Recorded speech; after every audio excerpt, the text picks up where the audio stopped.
नमस्ते बच्चों, एक बार फिर से आप सबका हमारे इस वीडियो क्लासेस में स्वागत है। निश्चय ही आप लोगों को यह श्रृंखला अच्छी लग रही होगी। आज हम लोग पाठ सरफरोशी की तमन्ना का प्रश्नोत्तर करना सीखेंगे। सरफरोशी की तमन्ना पाठ एक संस्मरण है। यह संस्मरण मनमथ नाथ गुप्त द्वारा रचित है। मनमथ नाथ गुप्त एक प्रसिद्ध क्रांतिकारी थे जिनका जन्म 7 फरवरी 1908 ईस्वी को हुआ था। इन्होंने अपने क्रांतिकारी साथियों के साथ मिलकर अनेक ऐसी योजनाएं बनाई जिसमें अंग्रेजी सरकार को उखाड़ फेंकने की बात थी। ब्रिटिश सरकार ने इनके साथियों को पकड़कर जेल में डाल दिया। आज एक विशेष दिन था जिस दिन रामप्रसाद बिस्मिल, राजेंद्र लाहिड़ी और रोशन सिंह को फांसी की सजा सुनाई जाने वाली थी। चलिए अब हम लोग इस पाठ का प्रश्नोत्तर करना शुरू करते हैं। सर्वप्रथम हम लोग इस पाठ का मौखिक प्रश्न करना सीखेंगे। मौखिक का पहला प्रश्न है, उस दिन को विशेष क्यों कहा गया? उत्तर, उस दिन को विशेष कहा गया क्योंकि उसी दिन रामप्रसाद बिस्मिल, रोशन सिंह और राजेंद्र लाहिड़ी को फांसी की सजा सुनाई जाने वाली थी। अगला प्रश्न है, हर रोज अब्दुल का व्यवहार कैसा होता था? हर रोज अब्दुल का व्यवहार कैसा होता था? उत्तर, अब्दुल एक जेलर था। उसकी एक दिनचर्या थी। वह रोज गाना सुनता था और शतरंज खेलता था।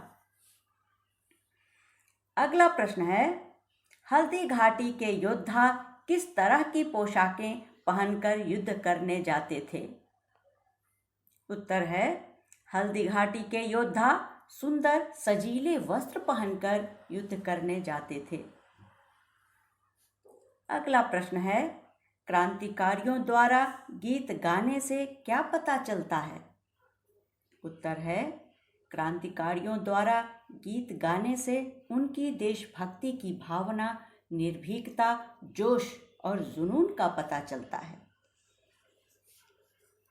अब हम लोग लिखित प्रश्न देखेंगे।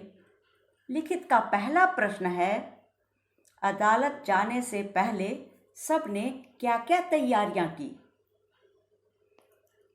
उत्तर, अदालत जाने से पहले सबने विशेष तैयारियां की। आज सबने आनुष्ठानिक तरीके से भोजन करने की सोची। जेलर के घर से एक बड़ा सा थाल मंगवाया गया। थाल के चारों ओर बैठकर सबने 2-2 टुकड़े खाए। फिर सबने सजीले वस्त्र पहने और इत्र लगाया। अगला प्रश्न है, सबने एक साथ भोजन क्यों किया? आज एक विशेष दिन था, इसलिए क्रांतिकारी अधिक ही उत्साहित थे। सबको पता था कि आज के बाद यह मौका फिर नहीं आने वाला, क्योंकि आज फैसले का दिन था।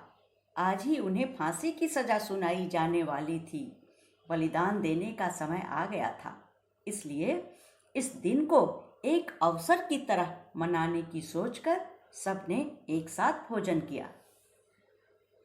अगला प्रश्न है, फांसी के कैदियों वाली 3 कोठरियां साफ करवाने की घटना से क्या पता चलता है? फांसी के कैदियों वाली 3 कोठरियां साफ करवाने की घटना से क्या पता चलता है? उत्तर है, फांसी के कैदियों वाली 3 कोठरियां साफ करवाने की घटना से पता चलता है कि उस कोठरी में रह रहे कैदी को फांसी की सजा मिलने वाली है। अब वह कमरा खाली हो जाएगा। अगला प्रश्न, फांसी की सजा सुनकर किस किस की क्या प्रतिक्रिया हुई? उत्तर है, फांसी की सजा सुनकर क्रांतिकारियों की अलग अलग प्रतिक्रिया हुई। राजेंद्र लाहिड़ी के चेहरे पर बाल सुलभ मुस्कान थी। राम प्रसाद बिस्मिल के चेहरे पर अंग्रेजी शासन के विरुद्ध अवज्ञा का भाव था। रोशन सिंह के चेहरे की हंसी देखकर ऐसा लग रहा था मानो उन्हें स्वर्ग का राज्य मिल गया हो। यहाँ लिखित प्रश्न खत्म हो जाता है और आशय स्पष्ट करें का प्रश्न शुरू होता है। आशय स्पष्ट कीजिए। पहला प्रश्न है, रोशन सिंह ने हंसते हुए हमें ऐसे देखा मानो वे तो सीधे स्वर्ग चले और हम रह गए। उत्तर है, फांसी की सजा सुनकर रोशन सिंह का चेहरा खिल उठा। उन्होंने हंसते हुए लोगों को ऐसे देखा मानो उनकी जीत हो गई है। शायद वह यह कहना चाह रहे थे कि देश पर बलिदान होने का अवसर तो उन्हें ही मिला है, अन्य सभी क्रांतिकारियों को तो अभी बस प्रतीक्षा ही करनी पड़ेगी। अब प्रश्न शुरू होता है सही गलत। सही विकल्प चुनकर सही का निशान लगाइए। यहाँ 4 विकल्प होंगे।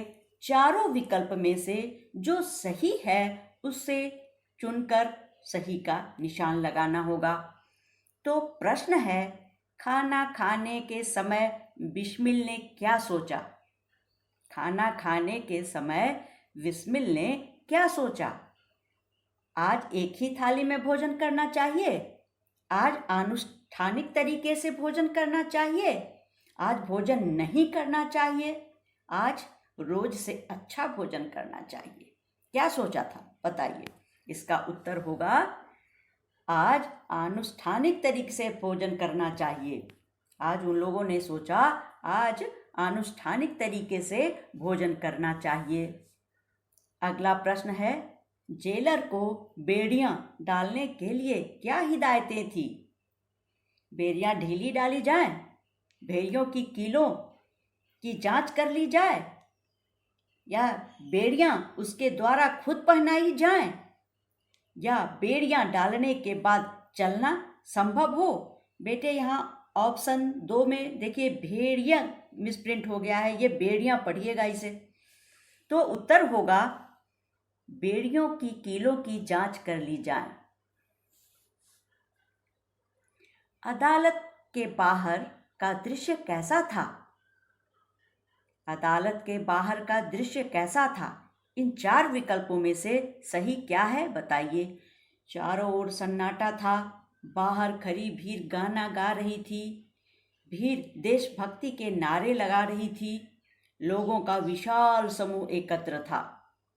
तो इन चारों में सही है बाहर खड़ी भीड़ गाना गा रही थी। इस पर आपको सही का निशान लगाना है। अब यहाँ मूल्य परक प्रश्न है। मूल्य परक प्रश्न का पहला प्रश्न है, अपने स्वाभिमान की रक्षा हम कैसे कर सकते हैं? अपने स्वाभिमान की रक्षा हम कैसे कर सकते हैं? उत्तर देखिए। स्वाभिमान का मतलब है आत्मगौरव। मर्यादा का पालन करके ही हम अपने स्वाभिमान की रक्षा कर सकते हैं। स्वाभिमान की रक्षा के लिए हमारे भीतर वाणी की सौम्यता, व्यवहार कुशलता एवं दूरदर्शिता का होना आवश्यक है। अनेक स्वतंत्रता सेनानियों ने स्वाभिमान की रक्षा के लिए अपना बलिदान तक कर दिया, परंतु अंग्रेजों के आगे कभी घुटने नहीं टेके। आत्मोत्सर्ग करके भी देश का स्वाभिमान बनाए रखा। आशय स्पष्ट करें का दूसरा प्रश्न है, असंख्य वीरों के प्राणों के मोल पर मिली स्वतंत्रता को बनाए रखने के लिए हमारा क्या कर्तव्य होना चाहिए? उत्तर है, हमें सदा स्मरण होना चाहिए कि देश को स्वतंत्र कराने में अनेक स्वतंत्रता सेनानियों ने अपनी जान की कुर्बानी दी है। वर्षों संघर्ष करने के बाद हमें यह आज़ादी मिली है। इस स्वतंत्रता को बनाए रखने के लिए हमें सदा प्रयत्नशील एवं सजग रहना चाहिए। इस आज़ादी की रक्षा करना ही हमारा प्रथम कर्तव्य होना चाहिए। अपनी मातृभूमि का मस्तक सदा ऊंचा रहे, इस दिशा में सदा प्रयास करना चाहिए। वही राष्ट्र विश्व गुरु बनने की क्षमता रखता है जो स्वाधीनता का मूल्य समझता है। चलिए बेटे, आप लोग इस वीडियो को लाइक और सब्सक्राइब कर दें। सब्सक्राइब करेंगे तभी आपके पास नोटिफिकेशन जाएगा, इसलिए इस वीडियो को लाइक और सब्सक्राइब कर दें। थैंक यू बच्चों।